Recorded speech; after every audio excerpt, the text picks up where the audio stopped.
No role plays, just real. Chris and Lorenzo share 4 decades of combined experience to help you become a more effective leader. We've never really, as a workforce, spent a lot of time on making sure we're developing good leaders. We'll be able to share stories, experience, mistakes, failures, successes. This is Hacking Your Leadership.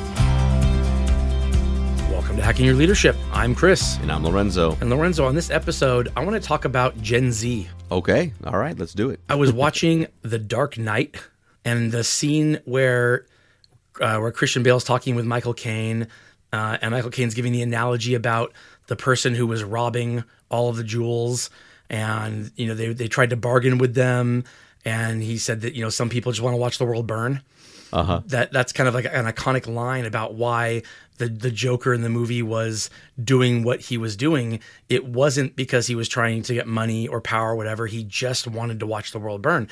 And what it made me think of is this kind of divergence that I'm seeing in the workforce when it comes to what is motivating people. And that's where Gen Z comes in. Now, I'm not saying Gen Z wants to watch the world burn, but they are absolutely motivated differently than a lot of leaders think or are used to motivating people.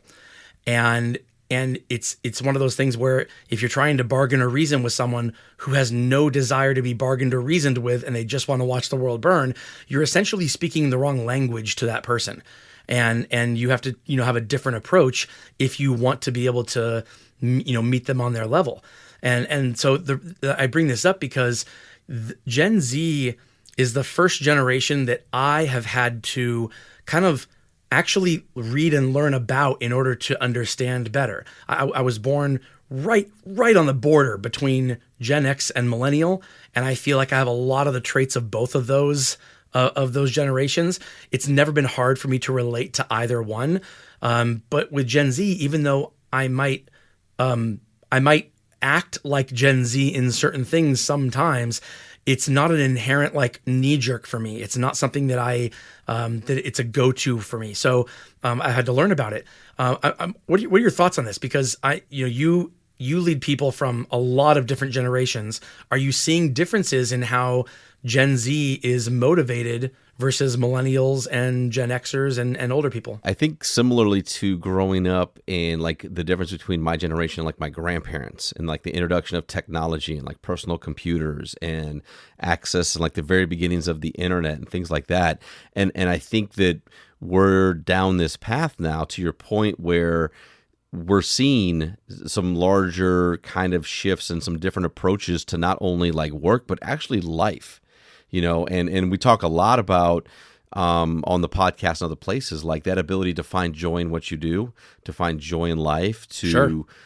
To have control of the things that you want to be able to do. And we see a lot more of that in this generation where people are this is what I like to do, so I'm going to build my life around what I like to do.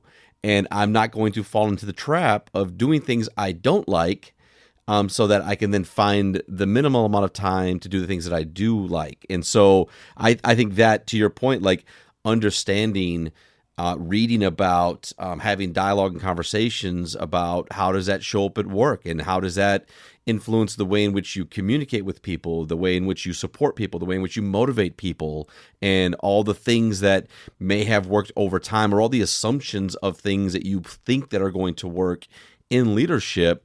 To your point earlier, it's like two different languages. If you're not attuned to and having conversations and dialogue with the different generations, understanding their approach, understanding what motivates them, understanding what they want, and understanding, their need or their request for not just maybe how can I enjoy this job or how can I get better at this job, but how does this actually tie to the life that I want to live? And that's a very different thing than before, which was, you better be good at your job. You better want to get better, because whatever that life is that you want to live, it's going to take income and money and all these other things that you need to have, where now I think you've got people in a generation where they're like, well, I don't need a whole lot of money or income or this or that to live exactly what I want to live. I can actually figure that out in a lot of different ways. So I now get to choose how I want to do that work and where I want to do that work.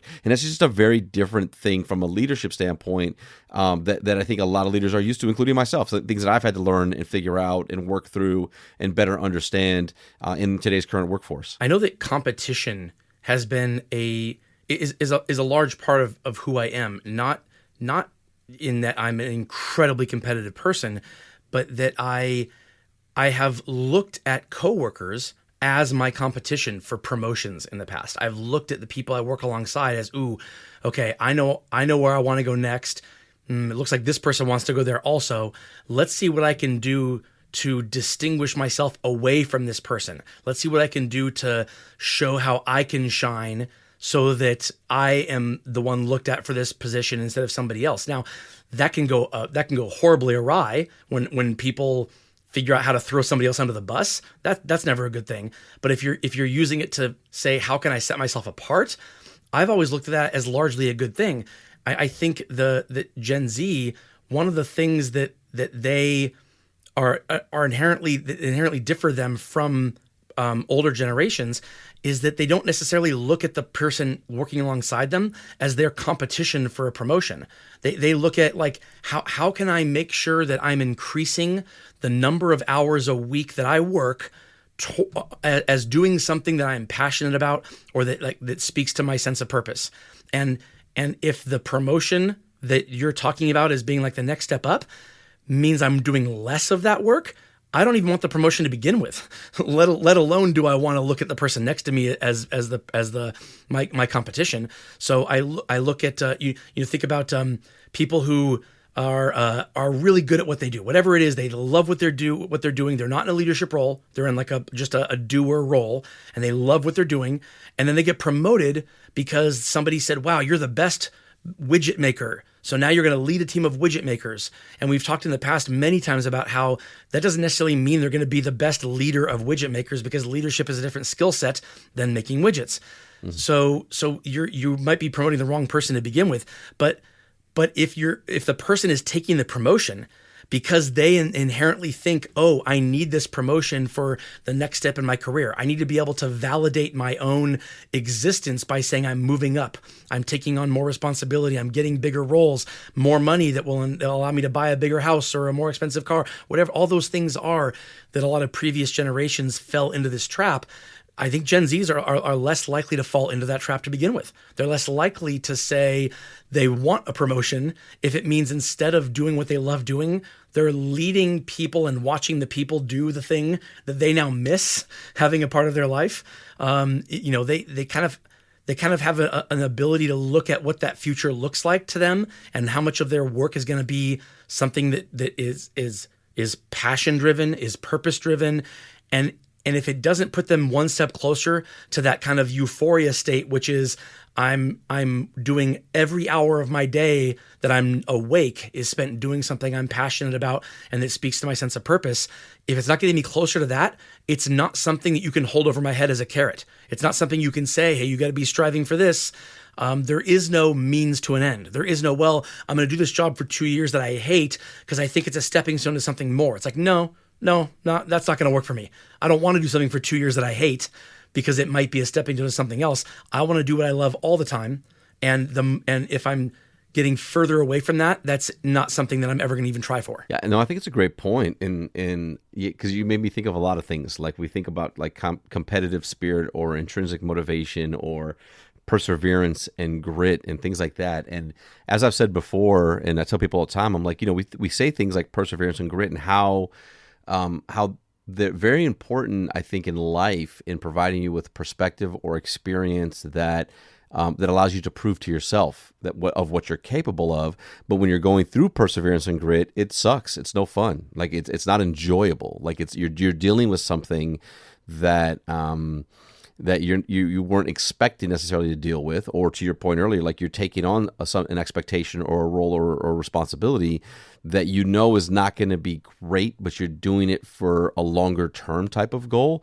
So I think with some of that right now, like I think about how might that play out longer term if those are the types of the decisions that are being made right now. Like if if people are less willing to do some things that are hard or that they really don't want to do over time, what does that look like, in life in general or the workforce? But also the competition thing that you brought up, I'd love to get your perspective. And again, like, I don't think that we're going to be able to solve for why this is the thing right now, but an element of competition, like, why do you feel maybe that is different now? Because I heard you say that, and it makes sense to me, and I've kind of seen that as well, as like there's less of that, let me raise the bar for myself because I want to outperform that other person.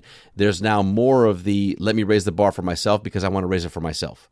And so like those, the maybe the ways of doing things where you're like doing the comparison competition elements, for some people it just kind of lands flat and they're not interested. But if you take the time to help them connect why getting better for themselves is going to help them with what they want to do, there seems to be a little bit more stickiness. But why do you think the competition thing is maybe reducing or not as prevalent as it used to be? I think it has to do with the number of examples that these people can see where starting a journey, saying, I'm just going to do this temporarily. I know it's not fun. I know that it doesn't speak to what I want to do, but it's a stepping stone to something else. How quickly and how easily it leads to a life spent like that, and how that is not anything to be proud of, or to, that leads to saying, what am I proud of? Well, it's not the work that I did. I'm proud of the things and stuff that I've accrued. And if you don't care about things and stuff, if you don't care about accruing, things, if you think the things that you own end up owning you, then you are less likely to be driven by getting those things. And so I'll give you a great example. If you are in your 30s or over right now, then you're old enough to remember the gymnast, the U.S. Olympic women's gymnast who did the vault, and she had a broken ankle, and she did it anyway and landed on one foot, and she was like cheered. She got the team gold medal and was cheered for doing that. And then look at the last Olympics. You have Simone Biles, who decided that the best thing to do was to step away and not continue forward because of her own mental health, and how we are celebrating that. We celebrated both of those things in the moments that they happened, and I believe that if they were switched, we would have not celebrated either. Meaning today, a person who decided that, I have a broken ankle, but I'm going to continue to do this anyway, knowing that it might permanently injure myself. What could possibly be worth putting yourself through that today? And that person will be looked at today as like having the wrong set of priorities. And then vice versa. If 25 years ago when that happened, if it had been a gymnast saying, you know what, I'm going to take a step back for my own mental health, I'd be like, are you kidding me? You're part of a team. Get your butt back out there, right? So the conversation has changed over what we look at as valuable. Do we value how we, figuratively kill ourselves in order to get something, or do we value how do we acknowledge that we have humanity and we take care of ourselves in order to move forward?